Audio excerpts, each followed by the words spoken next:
Thank you all for being here.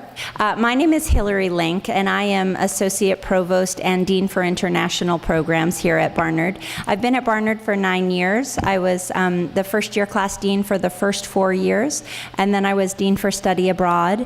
And then in 2008, I was asked by our beloved outgoing provost, Liz Boylan, to move into her area to create an international strategy and to sort of enhance our international presence here at Barnard. So I'm going to give a little bit of a history of things global at Barnard, and then I'm going to turn things over to Yvette, who's going to talk to us, as I said, from South Africa, and then Rennie Callister, who just graduated a few weeks ago, so a very recent alum, who's going to talk about both her study abroad experience, but also her experience traveling to South Africa with our Barnard team in March for our most recent global symposium. And then we have Theodora Adufu, who is one of our Ghanaian students, and you'll see that our other two Ghanaian students, Gifty and Regina, are also here. And they are going to talk, Theodora's going to mainly talk, but hopefully the other two will jump in, about their experience here at Barnard this past spring through our Visiting International Students program. So the Global Symposium and the VISP program, as we call it, Visiting International Students Program, are two innovative programs that we've created in the last few years to further Barnard's global mission and strategy. So you'll get to hear more about both of those. And I should say, if I look a little bleary-eyed or for some reason I start babbling, it's because I flew in overnight from Vancouver this morning because I was receiving, on Barnard's behalf, a very prestigious award for internationalization, which, thank you, Rennie, which actually highlights the innovative work we've done on both the Global Symposium and the VISP program. So this is all very timely, but if I start to look a little bit confused, it's because I'm still somewhere in Canada. Anyway, I just want to, those of you who were here at Barnard years ago or decades ago, will also say Barnard was international quite a long time ago as well, and it really has been. I actually loved when I started my position, I went back into some of the archives and I found this wonderful history of Barnard that was written decade by decade that talks about, and it has a whole section on the international presence at Barnard. And it turns out that there have been visiting international students, there have been full degree international students at Barnard going back to the 1930s and 1940s and then in the 50s and moving on. So in many ways, and Barnard's students and faculty have long had international connections and collaborations, and so Barnard in many ways, especially given where we are in New York, has long been international. But we have not always devoted a lot of time to creating a strategic international plan, an international presence. For a long time, I would say, and then most recently starting in 2000, we were focusing a lot of our international efforts on study abroad. And study abroad at Barnard has really been very strong for a long time. We currently send about 35% of every graduating class abroad, and we send them all over the world. I am going to show you just very quickly. These are just some charts that show you can see in terms of study abroad, these are statistics going back to 1990. So again, we have students and numbers go up and up and up, and then again starting down below in the bottom chart in 2000, you can see the big dip is actually just after 2001, so after 9/11, many fewer students went abroad. But since then, our numbers are going up and up, and you'll notice a very steep incline in 2010, 2011. And that's because as we've sort of started doing much more internationally, I think our students are really responding, and more of our students are now going abroad. So we have our largest numbers ever going abroad this current year and also the coming year.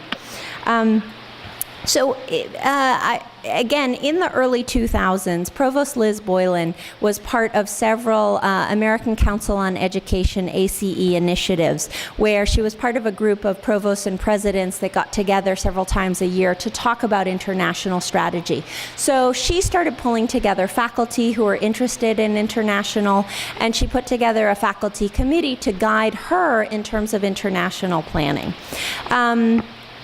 And she then created, in early 2008, my position. So I had been the Dean for Study Abroad in the Dean of Studies office, and she created my position to really try to coordinate everything Barnard was doing internationally. And then, as you all, I think, know, later that year, Deborah Spar was hired. And when she came on board with a very strong international agenda and interest, having come from Harvard Business School and coming from her own research and teaching is in a very international vein. So I just wanted to show you, some of you may have seen this, a couple guiding principles that we've used since Deborah came on board in terms of enhancing our international strategy. So one is Barnard's actual mission statement, which hopefully you all have seen at some point. It's up on our website. And this was the mission that was created in 2000 after our last Middle States reaccreditation, which has a sentence reading, just in case it's too small: located in the cosmopolitan urban environment of New York City and committed to diversity in its student body, faculty, and staff, Barnard prepares its graduates to flourish. Oh, yes, can we dim the lights? Sure.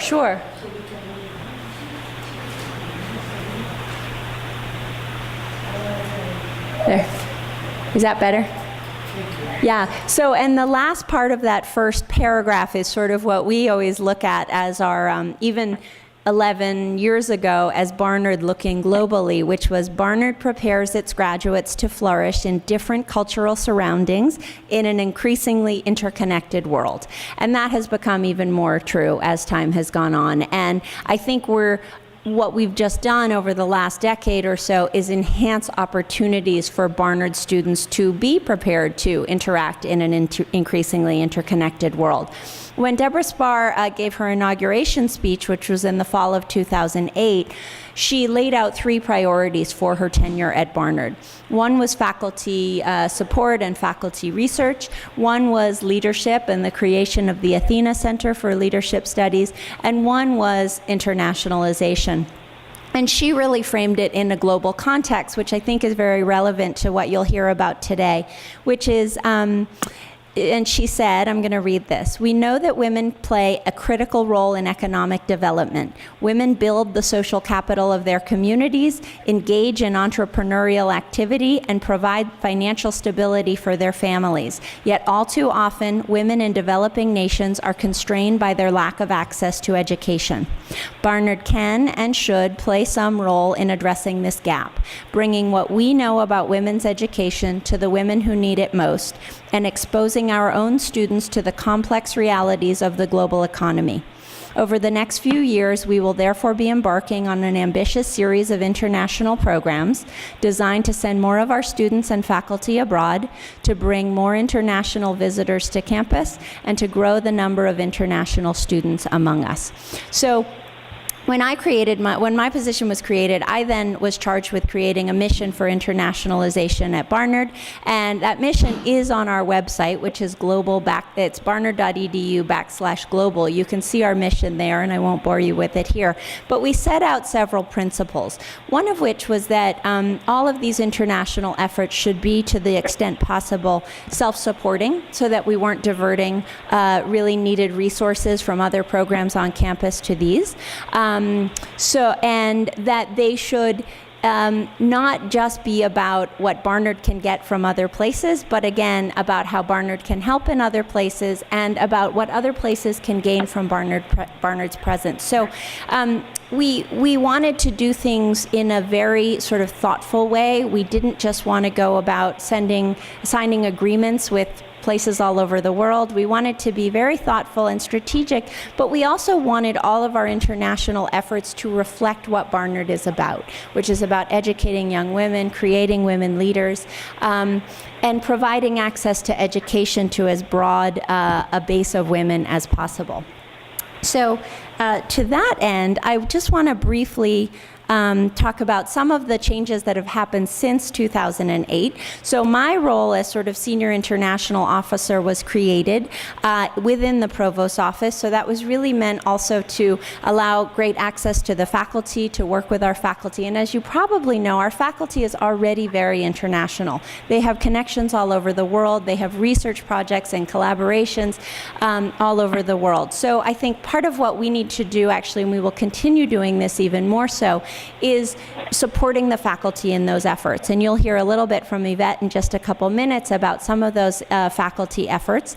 And also sort of not only supporting the faculty on their individual collaborations and connections, but trying to create a comprehensive way of internationalizing the faculty and the curriculum in a way that benefits our students as well. So one other thing I'll just say, we've been able to create in the last 3 years much more of a presence on campus. We have an Office of International Programs that never existed before. And actually Rachel Romsberg, who's a Barnard alum, is one of our more recent staff members who's been a wonderful addition. We've been able to increase our staff somewhat, and we've been able to increase, therefore, the programming that we've been able to do for faculty and students. And I think that has, again, contributed to more Barnard students wanting to have international experiences and being able to have international experiences. Very quickly, before I turn things over to Yvette, I'll talk briefly about one of the things we've been able to do on a very small budget, but again, by being innovative in a way that I think Barnard is quite good at being, is create opportunities for short-term faculty-student experiences abroad. And what we do is we sort of partially support the students to the extent that they need, and we offer the opportunity for faculty to come to us and say, I have an idea for bringing a small group of students abroad, either as part of a course or just based on a passion of mine. And so this past year, we actually were able to partially support about 8 different programs of faculty bringing students all over the world. In fact, even as close as to Long Island to go bird watching, but to Amman, Jordan, and to France and to Germany. And so this is a program that we hope will continue to grow, because what we hear from students is that it's a wonderful opportunity to connect with faculty outside of the classroom. We hear from the faculty that they get to see Barnard students in a completely new light, and that they're always wowed and impressed, as we all are, by the Barnard students that they interact with when they take them abroad into these interesting experiences. So that's an opportunity that we hope will continue to expand. And then the 2 opportunities that you'll hear the most about today are the global symposia that we started about 3 years ago. We decided when Columbia was opening its global center in Beijing, we decided that Barnard should have some sort of event, since Deborah Spar was going over to participate in that anyway. And very quickly, we decided this in about December, and by March we had pulled together an amazing panel of women in Beijing to speak about their experiences as leaders in a variety of fields. And we thought, well, let's try this and see what happens. And we had almost 200 people come, and it was an amazing success. And the women who came to present, to talk about their life experiences, were so inspiring. We've actually remained in touch with several of them. One of them, who was really a grassroots organizer named Wu Xing, actually came to our symposium this past March in Johannesburg. So we're starting to see a lot of international connections that we're able to coordinate. So the Beijing event was so successful that we then decided the next year to do a similar event in Dubai. We did an event on, we had 2 panels, one on women's leadership and one on women's voices in the arts, because again, we wanted it to resonate with what Barnard is about. So women's voices in writing and women's voices in film, which we thought was very appropriate for what Barnard teaches its students and what Barnard represents.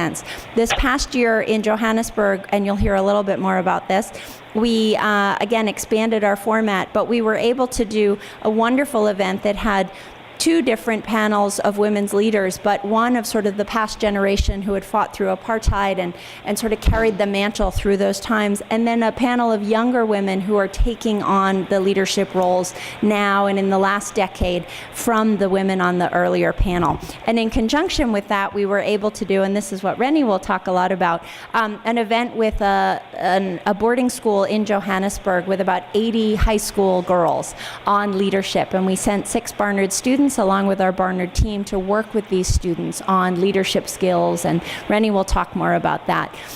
Next March, just so you all know, we'll be in Mumbai. That will be our 4th global symposium. We want to get as many Barnard alums as we can to go on these, to participate in these symposia, because we think that Barnard alums bring a really interesting perspective about women's leadership and women's education that we love to have there in the audience.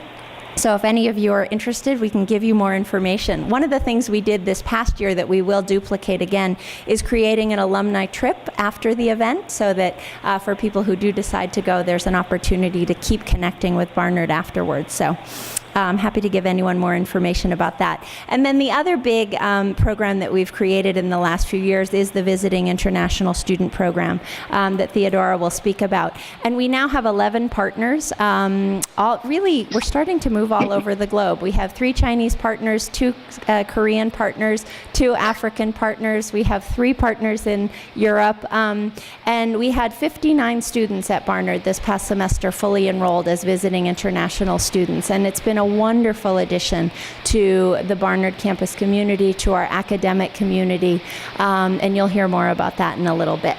So I'm just moving through this. We're going to hear a little bit about what we're doing for students. We'll hear now about what we're doing for faculty. I'll talk very briefly afterwards about what we're doing with alumni, and then about women, what we're doing for women all over the globe. So as I said, since Yvette, are you here? I am indeed. Okay, so I'm going to pull up Yvette. Let me see. I'm going to have Yvette talk. How do I get onto the... You got it. Okay, I'm going to not touch anything. Oh, there she is. So I would like to introduce virtually Yvette Christianse, who has actually just been awarded tenure at Barnard, which is so exciting. Yay! But I want to say how thrilled we've been to have Yvette. She's been here for a year and has literally added so much to our global initiatives, our global programming, and just our enthusiasm for things global, that it's been a remarkable addition to our faculty. So, and Yvette has so kindly agreed from Cape Town, where it is the evening, to speak to us about her experience. Yvette traveled again with the team to Johannesburg for the symposium, and she's going to talk a little bit about some of the curricular initiatives that are connected to that. So, Yvette. Thank you so much, Hilary, and thank you to everybody who came out of the wonderful New York summer's day to attend this event.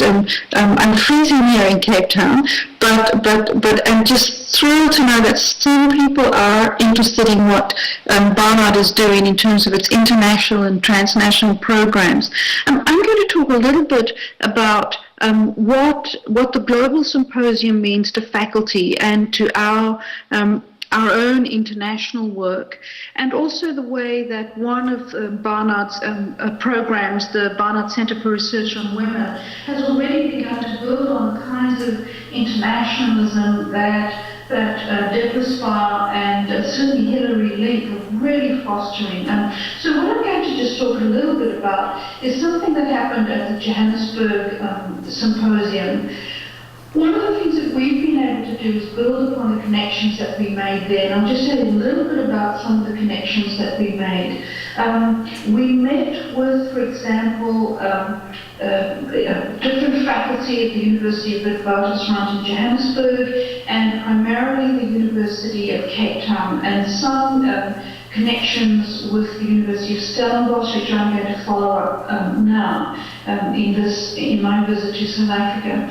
We met with Professor Isabel Hofmeyr, and as a result of that, I'm going to co-teach a course with her, and I'll talk a little bit about the details of that. But one of the things that we did was we were able to take from the connections that Hilary had also made possible with people like Mampela Rampele, one of the struggles leaders, former head of the World Bank, South Africa, and just an advocate for education and women's issues, a doctor in her own right, someone who had fought in the struggle across the country. We were able, through Barnard Research for Women and Gender, now to ask her to join the Centre's 40th year celebration. And because we already had that connection with her through the Johannesburg Symposium, she has now, as of last week, agreed to reroute an entire itinerary that she has that's supposed to take her from Ghana to Finland. She has rerouted herself to fit the Barnard Symposium celebration into her agenda in September. And I think that we could only have done that because we made that initial connection through the symposium.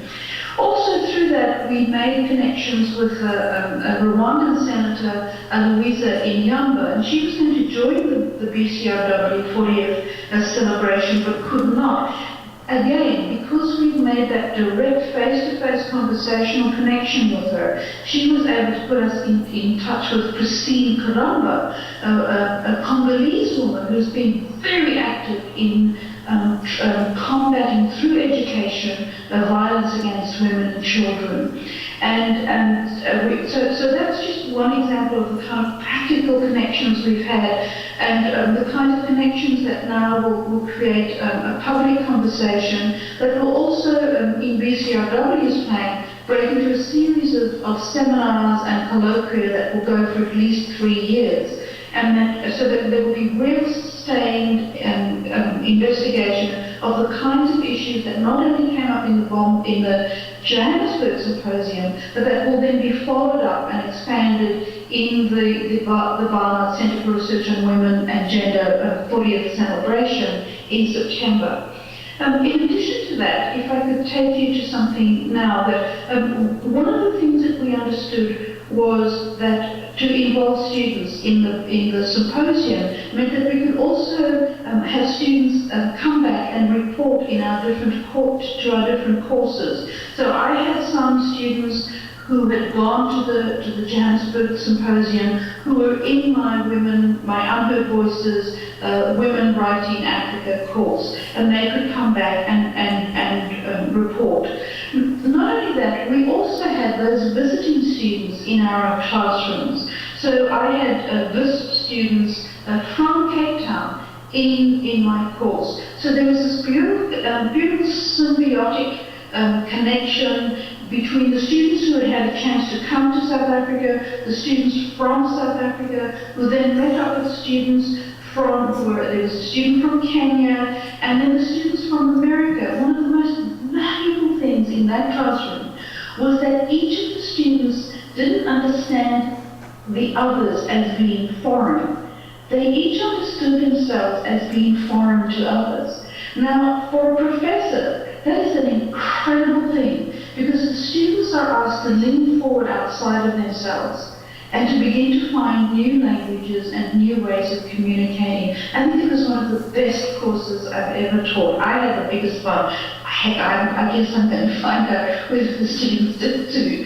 But it was a remarkable thing to see the students understand themselves to be foreign, and the kind of humility that I think they all brought into daily conversations in the classroom was, for me, unprecedented. If I could turn now to that connection with Isabel Hofmeyr from the University of Witwatersrand. One of the things we're planned, and in fact this last week she and I just sat down and did the first full draft of our syllabus, is that we're co-teaching a course, and it's going to be live streamed. She will be in Johannesburg with her classroom, I will be in New York with mine, and we will live stream. And during that semester of spring 2012, we will have 4 guest speakers. We know that one will be in South Africa. We're negotiating with one in America, and we've just brought one in from Kolkata. Actually, she's moving to Delhi, but that's at this moment a minor issue. And we're trying to decide a 4th who might be from Zambia. I beg your pardon, other Z place, Zanzibar. I mean Southern Africa. It's Zanzibar. The importance of that will be that during those moments, those 4 guest lectures, people from around the world will be able to log on to Barnard and watch and participate. And in this sense, we already have people interested in reunion now in Mauritius, in Zanzibar, and Kolkata and South Africa for Barnard, this is a fantastic thing. And this is a chance for us to be leading in the electronic classroom. But the other thing is that we're also building the Bombay Symposium into our course. Our course is narrating Africa and the Indian Ocean. And we have 4 sites, and one of them is Bombay, the other is Zanzibar, the other is Durban in South Africa, and the 4th one we're just trying to decide whether it will be in Mauritius or on the island of Reunion. The reason we've chosen those is that they are normally taught as the major trade, the hubs of trade. We're looking at the politics of the aesthetics that followed and travelled with trade. So those 4 sites. I could speak at length about the course. It is just one of the most exciting things I will ever have taught. If there's only one more course that I teach in my life, it will be that course, and I will go to wherever it is I have to go happily. We have some themes, for example, that will also tie up with further connections that we made through the Global Symposium. One of the things would be Indian Ocean Heavens. And so we will look at Gujarati poetry, Gujarati people brought from India to the cane fields in Southern Africa, and the kind of poetry they wrote, bringing their belief systems to Southern Africa. But also we will look at this prophet, Isaiah Shembe, who formed his own religious movement, a Zulu man who worked on the docks in Durban, and who read the Gujarati poetry but was converted to Christianity. And we will then also be bringing into our course working around an opera that a young composer, that Professor Kim Hall, who was the former director of Afrikaner Studies at Barnard, and I met during our trip to South Africa in March. So that's already factored into our course. The course will use novels and poems, but will also use archival materials. One of the most fascinating documents we will be reading is that of the princess of Zanzibar, who converted to Christianity and fled into Germany, but eventually into Russia, and published a memoir in 1888. So just to give you a sense of a course that we're teaching that has, I think, cutting edge internationalism and that will be focusing on 4 major sites of the Indian Ocean. What are the Indian Ocean? It is an area that is often overlooked in American studies of slavery and its aftermath. It is also an area that is overlooked in the relation between Islam and Africa. And so, for example, when we're teaching literatures around Zanzibar, we'll be looking at the Omani Sultanates and the Sufism that they brought into Zanzibar, and from Zanzibar into the east coast of Africa. So other connections that we made and that I'm busy working on here is with the Handspring Puppet Group. We're trying to persuade them to come and speak at Barnard. We've also been able to, Barnard faculty have been very active in setting up a connection with them and the new Museum for African Art, which will be opening its doors at the top of 110 and Hilary was and Fifth Avenue. Park Avenue? No, Fifth Avenue. Yeah, yes, in October. And again, Barnard faculty will be very involved in the Mandela exhibition. We're already organising courses around that. Isabel Hoffmeyer and I have come up with yet another dream, which is to take students from our courses in the next time we teach that course on narrating Africa and the Indian Ocean, will be to take them to the 4 sites, to Durban, Zanzibar, Bombay, and the 4th one that we will decide. But the Bombay part of the course will coincide with Barnard's Global Symposium. So, Hilary, I think that's more or less what I was going to say. And I don't know if that has, I hope that has made you as excited as I am. Yes, no, It's impossible not to be enthusiastic when you hear Yvette talk about her courses and everything else. That was wonderful. I think maybe before, since we want to make sure that your connection doesn't cut out, I would turn to the audience, since we'll take a brief pause since we have Yvette here. Does anyone have any questions about faculty, global initiatives, or anything that Yvette has talked about? Or any thoughts or anything? Okay. Oh, yes, please. Yes. Hello, Yvette. This is Rimu Sarkar, class of 81. You mentioned teaching a course. What specifically will you be addressing in your course? Oh, okay. So we have a number of themes. One of them are belief systems that are moved around the Indian Ocean. One of the fascinating aspects of the Indian Ocean, certainly seafaring and trade routes.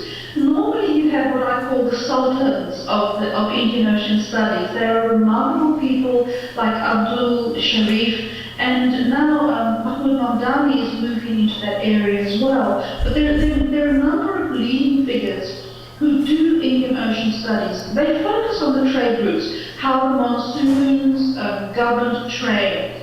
What we're looking at is the aesthetics that followed the trade, and some of that comes from the slave trade that continued particularly, and in fact expanded in the Indian Ocean after the British banned the trade in 1807. The trade moves further down the Atlantic, right around the Cape of Good Hope, and it expands in the Mozambique Channel. But it also grows up in the areas of Oman. And so what you have, for example, are entire populations, millions of Africans being moved backwards and forth, across the Indian Ocean, intercepted by primarily British and to some extent American Navy vessels trying to stop the trade. And what happens is that every time they liberate these Africans from the hulls of slave ships, they have to find the nearest sympathetic port or the nearest mission stations. And this is where Bombay comes in, for example. So in Bombay, the Christian Mission Society establishes a number of mission stations, and you have this group of people called the Bombay Africans. They are the translators, the leaders of the expeditions for, wait for it, Livingston, Speke, and Burton. Without the Bombay Africans, without their local knowledge, Livingston would not have achieved what he did, because he had Bombay Africans from the regions going in, each region that he had to go into, translating. They knew the rivers, they knew how to move across the terrain. But not only that, what you have then are those knowledges working their way into the local communities. You have entire populations around Gujarat called the Siddhi Indians, are all descendants of those slaves who were liberated from the hulls of slave ships. Now the Siddhis are fascinating because they, for certain political reasons, they do not always want to be identified as descendants of Africans. But when it comes to issues of health and other kinds of culturally pressured issues for them, they will find recourse to that history. So we deal with that. The other thing that we deal with, for example, are the gender politics of forced migrations in the Indian Ocean. The biography of Salme, Princess of Oman and Zanzibar, published in 1888, is remarkable. It shows how a young Muslim princess absolutely rejects the Sultanate and rejects slavery. Not only that, we then look at what happens to young slave women displaced into Aden, into the areas south of Zanzibar, into Durban and around into the Cape, but also into the Seychelles, into Mauritius, into Reunion. The populations in the Seychelles, Reunion, and Mauritius are absolutely shaped by the fallout of the banning of the slave trade. And in fact, I'm going to Mauritius, Seychelles in early July to look at some archives there. And for this course, I'm also going to a major barracoon island off Mozambique, off Maputo, an island called Ibo, so that I can actually take some film footage and beautiful photographs for my own courses. So I don't know if that answers your question. No. As Hilary knows, I have to be reined in. I get so excited. No, thank you, Yvette. Does anyone, as you can see, I mean, I guess I want to say one of the wonderful things about having Yvette is I think it's very representative of how Barnard has done a lot of global things. We've sort of been very innovative and very creative, and yet little by little we've managed to do very interesting, far-reaching things. So a big part of that is due, as you can see, to Yvette and her enthusiasm and her connections. Does anyone have any other thoughts before we let Yvette go? Probably almost get ready to go to sleep in Cape Town, but no, thank you, Yvette, for joining us. This is so wonderful. My absolute pleasure. And Hilary, I'm so thrilled that Barnard won that award. I think that Barnard, I really believe that I remember a conversation that we had, and because of Barnard's size, we can be nimble. That's correct. And we can do all kinds of fantastic things that some heavier neighbors might not be able to do. That is what we say. Yay! A big round of applause for Yvette. So thank you so much, Yvette. We'll talk to you soon. Okay, so now to follow up on that, I want to introduce Rennie Callister, who, as I mentioned, just graduated from Barnard 2 weeks ago? Something like that. I've gone into here. But so Rennie is going to talk about her own experiences traveling to Johannesburg with the Barnard team and what the students did as part of the Barnard Symposium. I'm looking, ignore my slides. But so Rennie, why don't you go ahead? Actually, before Rennie starts, we are going to show a very brief video that was actually created by Lan, who's in the back. Lan Lee is videotaping what we're doing now, but she went to South Africa. We're going to put down the lights, and created a series of wonderful videos. And you can actually see short videos on the Barnard Global website that give you just a small flavor of what was going on in Johannesburg that was so exciting. But this is a 3-minute video, very brief, that captures, I think, amazingly well what happened at the African Leadership Academy the day before our symposium. And this is where our 6 Barnard students went and led very inspiring workshops for these 80 high school girls from the Johannesburg area.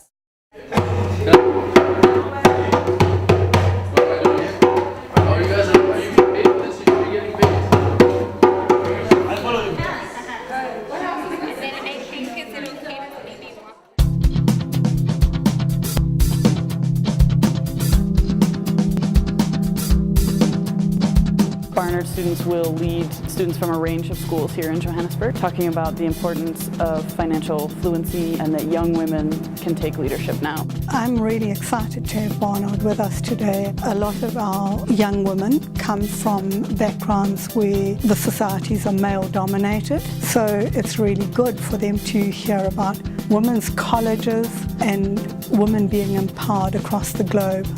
And I remember one little girl who was 10, very smart little girl, she put up her hand and she said, if you're trying to teach leaders, how come you're only teaching grown-ups? You should be teaching kids. And she was right.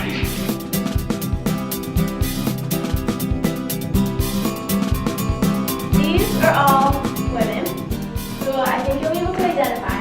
And we're going to have them turn around one at a time, and I want you guys to just shout out, don't be afraid, just say who it is and what they do. Okay, next person. That's wonderful. Well, what are some of the good qualities of their leadership? Hey, you can just call them. Every single one of you, even though we were doing some pretty ridiculous things, we were like meowing like a cat at one point. Everyone did it with their own personality and with their own confidence, and that was awesome. I enjoyed it immensely. I mean, I learned a lot about leadership, and I was able to actually have a personal reflection from another girl who hadn't met me before. Just a little conversation. She was able to tell me what she witnessed as my strength or weakness, and then be able to reflect on those. Those girls were amazing. I think unbelievable. they were spot on. They literally were saying stuff like, I am shy. And I was just like, yeah, right off the script. I actually know how to say that. Yeah. I'd like to take out of here a plan of action as to how. It really put into perspective for me how other people and other leaders my age think and how like deeply they think, and the amazing insights they came up with were quite stunning. It was a really cool experience. So we had everybody write their goals on a piece of paper, and we collected them all, and we're going to bind them into a book and then send them to each of the schools. One girl came up with a proposal for how to increase pride in Namibian youth, and these are amazing. I envision myself achieving the attainable goals that I've set for myself and going into my community and giving back and being a servant leadership. I also think women leaders and women in our communities need to learn how to be resilient and to overcome their circumstances in order to lead. How long would we wait to see what society has agreed for us? How long would we sit back and say we cannot make a change? We are the change and we need to do something right now. It's now or never. I don't know if I've ever been inspired like I was today by women this age. They were teaching me more than I could ever teach them, so I taught them little things, but they've got all the ideas, so amazing.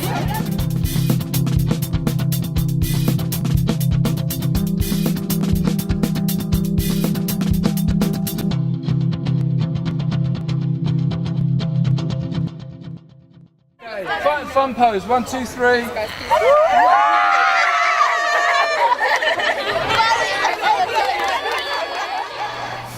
So that gives you a little bit of a taste of what went on the day before our Barnard Symposium. It's a pretty amazing video, so many thanks to Lan, who I think really captured just the passion and the enthusiasm and the energy that was going on there. But Rennie's going to tell us a little bit about her own personal experiences. So it's funny, I've seen that video now going on 15 times, and I get choked up every time, because I graduated as an Athena Scholar, so one of President Spar's initiatives as well, and my senior action project, which every senior must complete, was a leadership workshop for women, for high school women. So that's how I initially got started with this, the Global Symposium. I brought my idea for the workshop into it, and we kind of went off of that.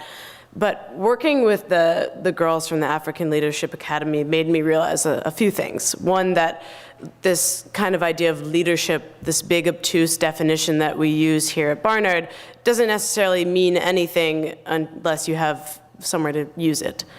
So we train ourselves for leadership, but meanwhile, these students in South Africa, and actually the ALI students come from all over Africa, they have specific needs, wishes, and wants that they want to apply this idea of leadership to. And that was really refreshing.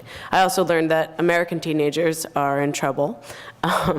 They need to put down their cell phones and pick up newspapers, because these African students are just so keenly aware of the issues. And I was almost taken aback by that, because I worked with American students. We went over the same kind of leadership things: how to stand, how to present to a group of people, how to invoke your ideas and opinions on others. And they got the idea, but they didn't have a grand plan. Their plans were much smaller, so maybe a fundraiser in their high school. Whereas I was speaking with these African students, and they stood up and they said, I want to create a community center for women. I want to create a shelter for animals, blah, blah, blah. These really grand ideas, and these students are 15, 16. I was absolutely blown away.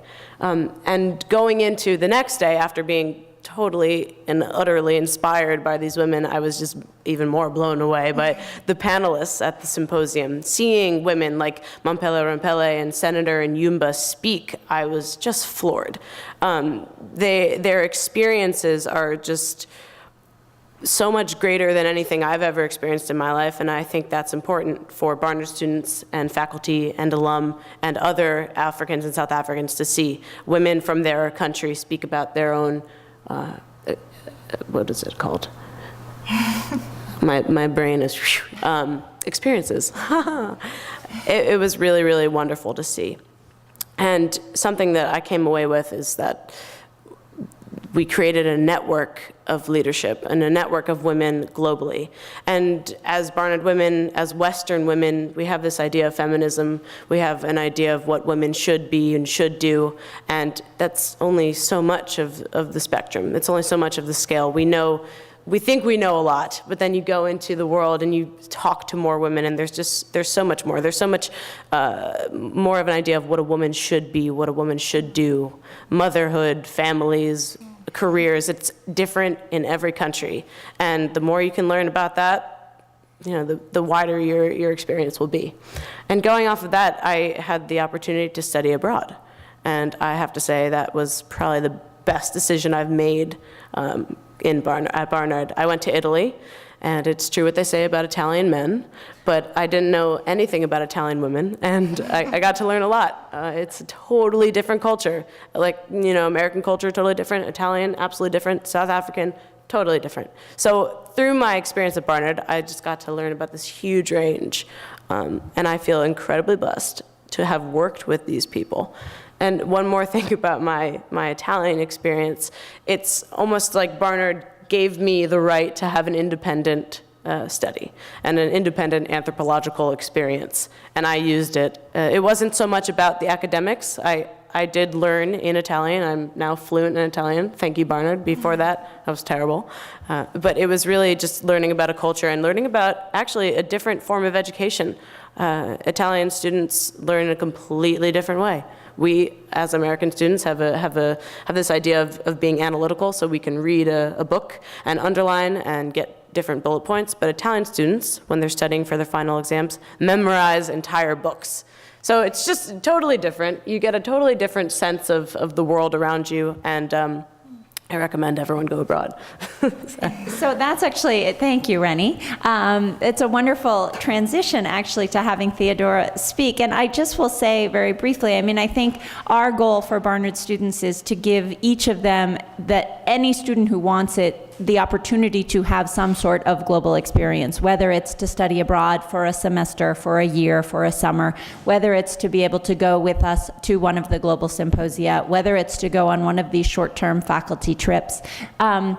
And then also, and this is where the VIS program also comes in, for students who decide not to go abroad or who for some reason can't go abroad because of their studies or something like that, to actually bring as much of an international experience to Barnard as well. So to that end, our full degree international numbers, so our full admission numbers have started to go up and up in terms of international students. And then we've also introduced this visiting international student program to bring in students from places where we're not getting full degree necessarily applicants, and to give them what we're calling a reverse study abroad experience. So for students to come to Barnard and have a study abroad experience here, and to live with Barnard students and to study with Barnard students and to become friends with Barnard students, so that in addition to, and hopefully you'll hear about, providing a wonderful experience for these students to come to New York, it's also providing a really important experience for Barnard students to interact with all of these amazing young women from all over the globe,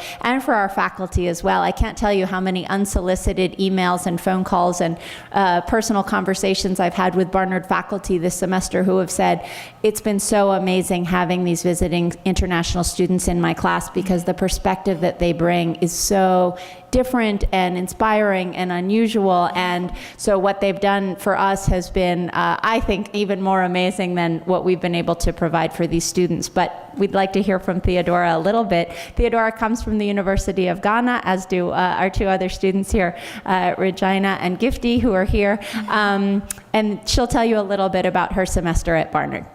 Thank you so much. I would say the Visiting International Students program has been tremendously beautiful because it was more than we all expected when we came here. Just meeting with other young people from all over the world who understand what it means to be a woman who dares to go for what she wants and who would not allow anything to hold her back. That has been a really big part of it. The best part of the program, however, has been most often when we meet for events that were organized for us, we had this cultural night where we just displayed all various parts of our cultural identity. People came and taught us how to dance in Italian.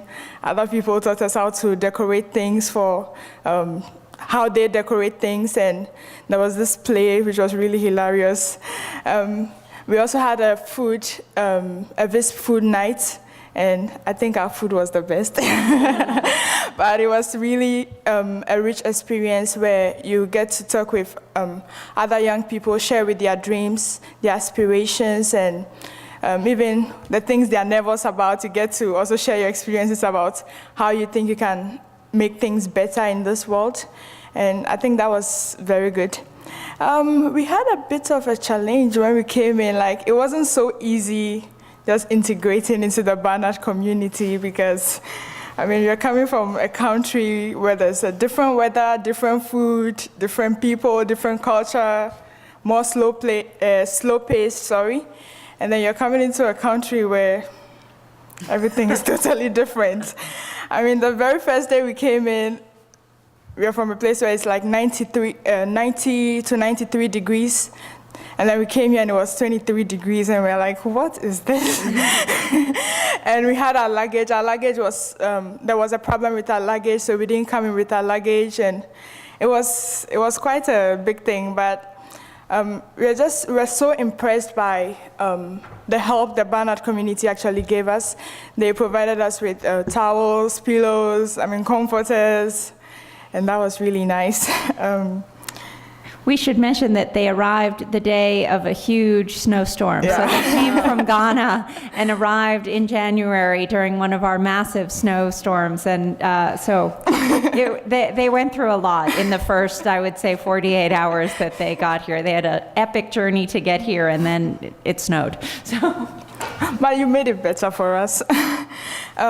We noticed that studying here was a bit different from what we were used to, because like looking at the very underlying factor, Barnard College is a women's college, a privately owned one, and the University of Ghana, where we are from, is government-owned co-ed institution. So that, should I say, gave us the sense that a lot of things are going to be different. Like the academic structure, we came in here from the University of Ghana. You just have to register every semester for a particular year that you're in this year, and all in a particular department, and all the courses are outlined for you. And we are here in Barnard, and we are supposed to choose our courses, and we're like, whoa, we have a big choice in front of us. But we had course advisors who advised us on what we had to choose, what would be better for us, looking at the things we've already done before, how we can smoothly continue with our education here. Another thing was the class sizes. We are from this institution which has like really huge class sizes, over 200 students, 400 average. And we come to Barnard and there are like 15 students in the class. And because of the changes, like in Barnard, you have to actually speak, be interactive, answer questions, ask questions. Whereas in my university, it's more of just going to listen to the teacher, he speaks, you go do your research to be prepared for the questions you will be asked. But over here, it's actually increased our academic curiosity, because every single day in class we just relate whatever we are learning to things from the newspapers and what we hear on the internet, and we are able to apply what we've learned to what is going on in the world at every particular point in time. And I think that was a plus. Let's see.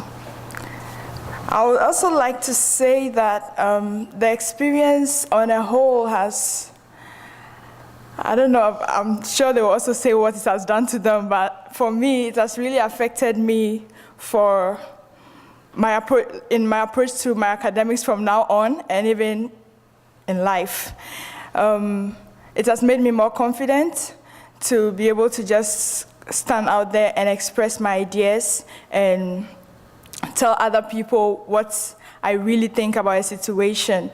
Also, it has given me a new perspective to so many situations, especially like during the times we had with other visiting students when we discuss a situation or we discuss something and we are trying to find a solution to it.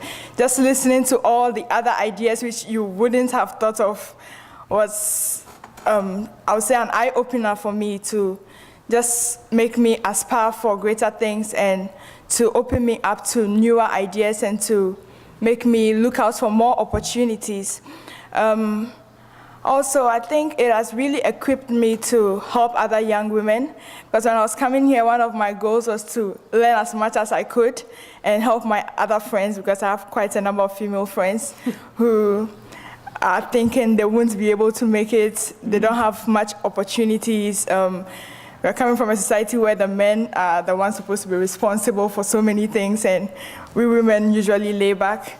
But now it has equipped me enough to help them to also have that dream and to have the drive to go for whatever it is they are aspiring for and whatever it is that they think can be done.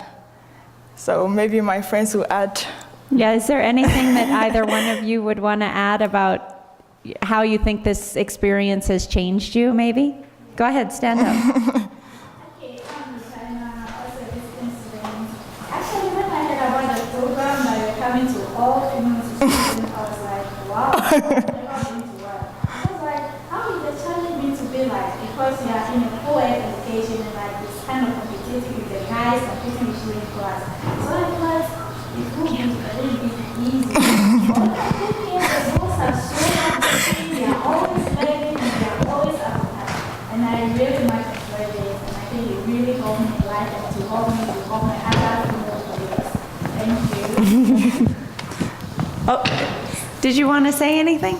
Wait, we have a microphone just in case so people can hear.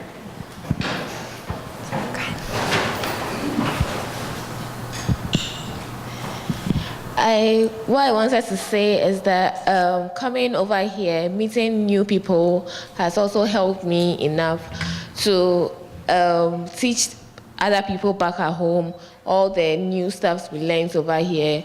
And our professors also helped us a lot with all the differences in our education system. They really helped us. And I should say that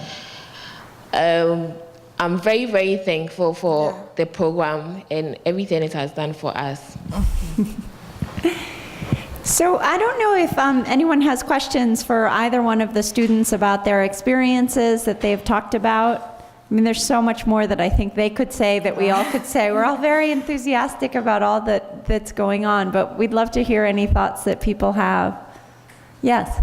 I don't know if there are any faculty here, but I wonder how the faculty, I don't know if I need this. I don't know how the faculty related to people whose learning experience was so different. Their expectation being what you describe, you stand up and you say what you think, and you're not ready for that. Were they ready for what you brought here? Yeah, on a very large extent they were. They were really helpful. During the office hours, like we got to speak with them one-on-one and share with them what we were facing, the differences. One of my professors, I think he used to wonder why I wasn't speaking in class initially. And after we spoke about how my education system was and what is going on here, like he gave me more chances. And if I had a question, I don't know how he could tell, but he knew when I didn't understand something. And it would be like, okay, what don't you understand? And it really gave me the go-ahead to be more open in class, yeah. I think it's an interesting question, though, because one of the things that we've been very thoughtful about in creating this program, and I should say this program has expanded very rapidly. We started 3 years ago with 5 students. Then we had 41 in the second year. We had 59 this year, and it will grow again next year. But we've tried to be very careful, A, about not growing it too quickly so as not to overwhelm faculty with lots of different students from lots of different academic cultures and other cultures in their classrooms, but also to work with the faculty about ways that we're trying to support the students as well. So I think it's an interesting question. You know, one of the things that we've provided, and what we did was we sort of took the experiences of our students who have studied abroad and said, okay, if we had to create a study abroad program from scratch, what would we want for our students to be in that? So some of what we've done, as Theodora mentioned, these cultural events, and ways for students to integrate socially as much as possible into Barnard. And Rachel's been amazing about creating opportunities, especially this year, for students to really meet Barnard students and integrate.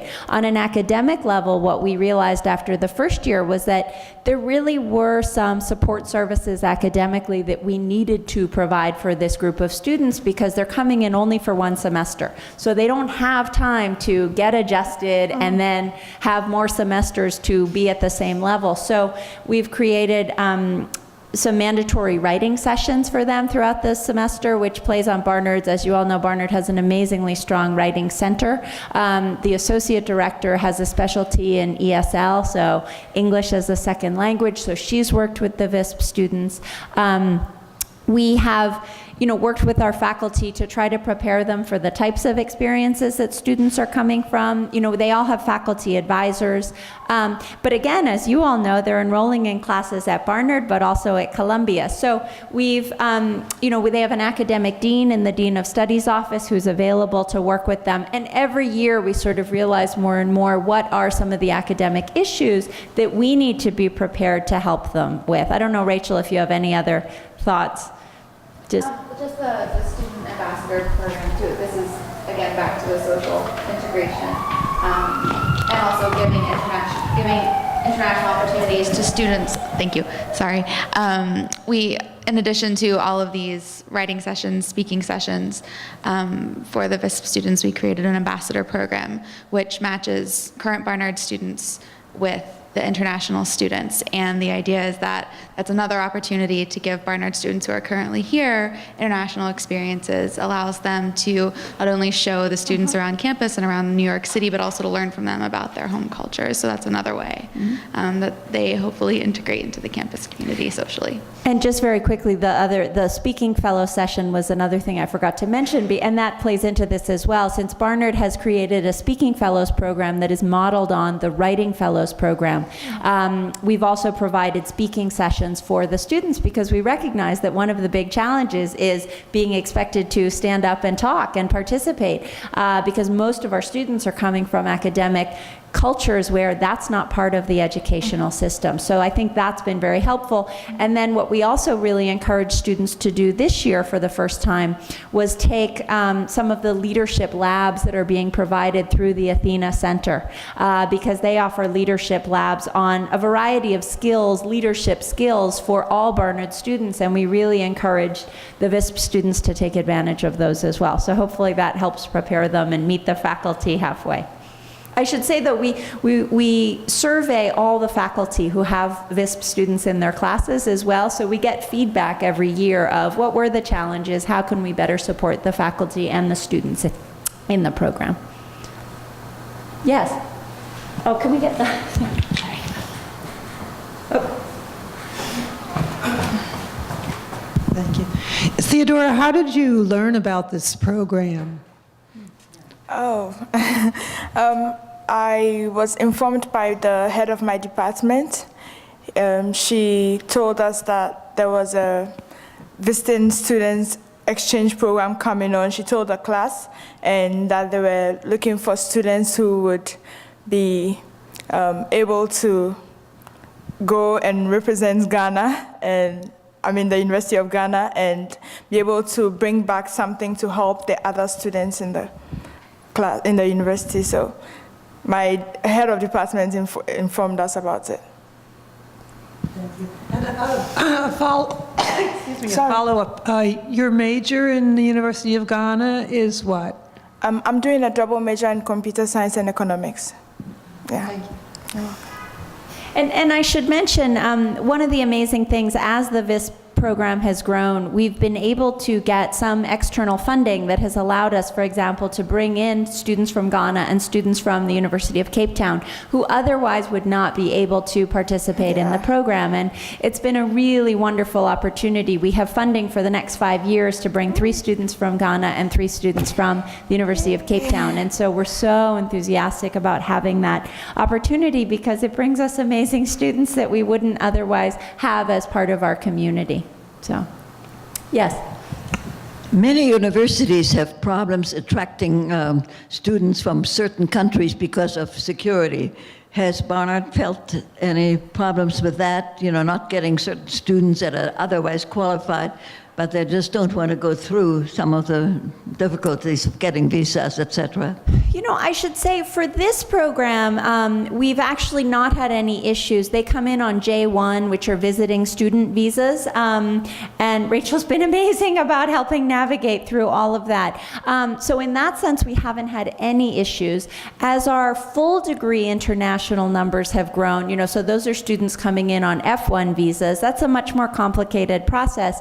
But we haven't had, I should say, knock on wood, we haven't had real problems with that. I think the intention is for the international student population, both visiting and full degree, to keep growing, and one can only hope that some of those security issues get resolved, you know, sooner rather than later. But so far, it hasn't been an issue, and I think our admissions office has done a really amazing job. They've started to do much more international recruitment, even to places, you know, where there are security issues. But again, Barnard, given our nimbleness and our support networks, we've been able to work through any issues that have arisen, which has been great. Yes, you had a question. I'm interested in the financing of this. You say you have foundation support. What is the tuition and the arrangement with that? I'm interested in the financing of a venture like this.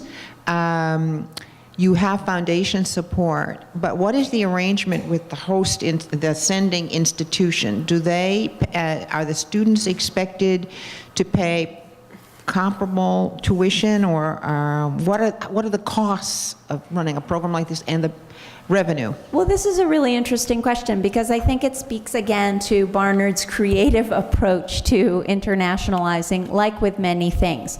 When we started this real global push several years ago, we said we're not going to take on programs that will really tax the resources of Barnard. So we've had to do things that are self-supporting in many ways. At the same time, as I'm sure you all know, there's no other country in the world where tuition is what it is for the US. And so in terms of this visiting student program, we made a very conscious decision, and I should say I'm very grateful to our CFO and our financial office for allowing us to do this.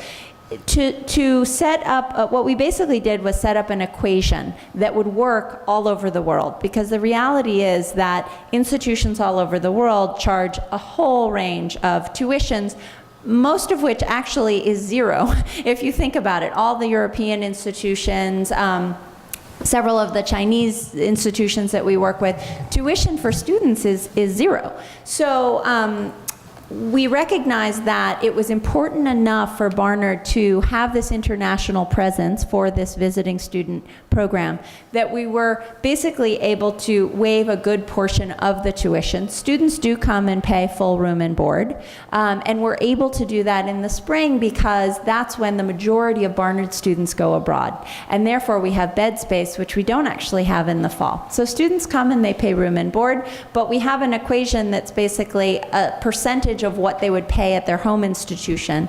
The institution actually pays us. So the institution is not giving up full tuition, but they are paying us a portion of what they would normally get for students to come. So given that, it's been fully self-supporting, and we've been able to do it in a way that hasn't, aside from resources, you know, I would say personnel resources, but I feel like we all get so much out of the program that it's well worth the personnel resources that we put toward it. We have not had to devote any actual Barnard operating expenses toward running this program.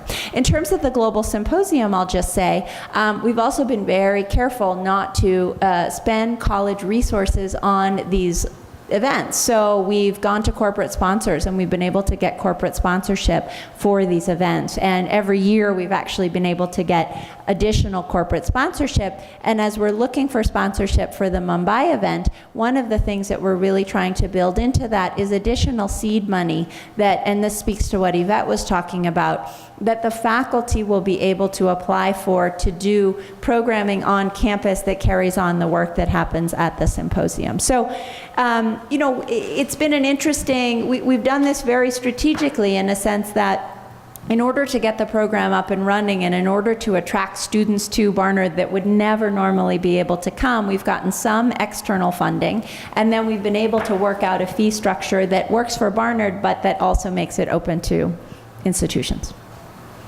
Yes? With regard to the study abroad programs that Barnard students go, what percentage of those are actually faculty-led programs versus going to exchange programs in other institutions? So the 35% of the class that I mentioned that studies abroad, that's all semester-long programs or full-year programs. And that is, I would say, next year we will probably have about 230, 240 students abroad, either for a semester or a full year. And those are at programs. Barnard has a list of 140 approved study abroad programs. Those include direct enrollment in universities, and then some what we call third-party providers. So like the School for International Training, for example, runs field study programs all over the developing world that Barnard students go on, or CIEE is another provider. And then some are American universities that run programs connected to universities abroad. Rennie, for example, was in Bologna with the ECHO program, is that right? Which is a consortium run through Wesleyan, Vassar, and Wellesley. So we do a variety of programs for those students. So that percentage is only long-term, and we don't actually even count summer study abroad in that. We have more students going abroad during the summer. In terms of the faculty-student programs, it's a relatively small number at this point, but it is our hope to expand that, because most of those trips, it's one faculty member and 3 to 5 students. I don't know if any of you heard Kadambari Bakshi speak this morning. She's one of our architecture faculty. She couldn't be here today because she was speaking at another event this morning. She took her advanced studio, she's in the architecture department, they took their entire advanced studio course to Amman, Jordan in November. So that was a group of 12 students, but they tend to be very small. And to be honest, our numbers appear smaller than many of our peer institutions because we're sort of purists in what we count of students going abroad. We have many peer institutions that count those short-term faculty trips and count summer, and we haven't. So I think our numbers actually could be much larger if we thought about all that. Any other questions? I just want to mention very quickly, sort of in terms of where we're going from here. I think one way we've looked at this is sort of what are we doing for faculty? We will continue to expand that. What are we doing for students? We will continue to expand opportunities. For alums, as I think many of you know, Dorothy Denberg has taken on a new role in the college, and she will be working with alums abroad as well as domestically. So we're hoping to really increase how we engage our alumni all over the world.